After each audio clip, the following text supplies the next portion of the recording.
ambiguity of the definition of the fee and what type of fee it is. And he mentioned how Category 3 fees were specifically for state-sponsored programs and also for materials and services. But on the CSU website, under the Category 2 fees, there are several sections, and materials and services are actually included there. So this fee actually does fall under Category 2. And he mentions how it's fine just relying off of donations and waiting for them to come in, but the thing is you don't know when they're going to come in. And as for our ranking, instead of being content at 16, we should be trying to move up.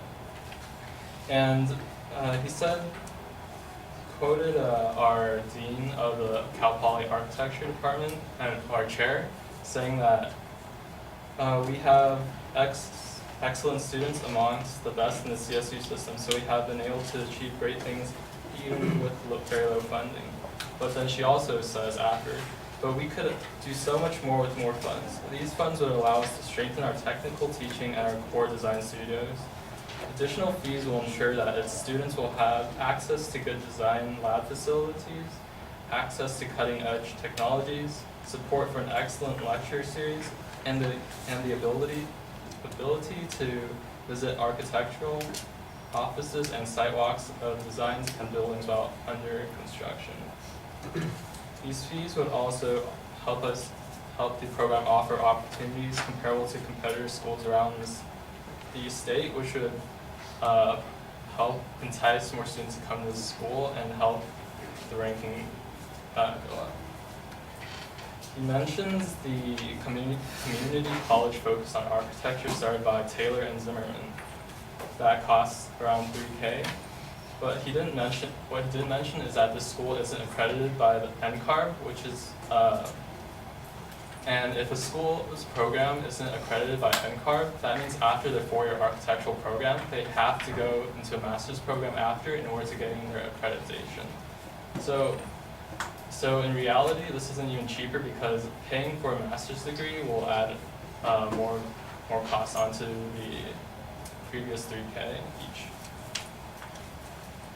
He also mentions how if students were to pay for this fee, they would be forced to use the facilities and services that Cal Poly Pomona provides because they already paid money for it. But having these facilities on campus would also bring benefits. As Sarah Lorenzen says, having facilities and equipment be integrated into course instructions would benefit students in many ways, such as allowing for access to cutting-edge services and for greater experimentation. These services would also likely be significantly less expensive and certainly more convenient than going out of home.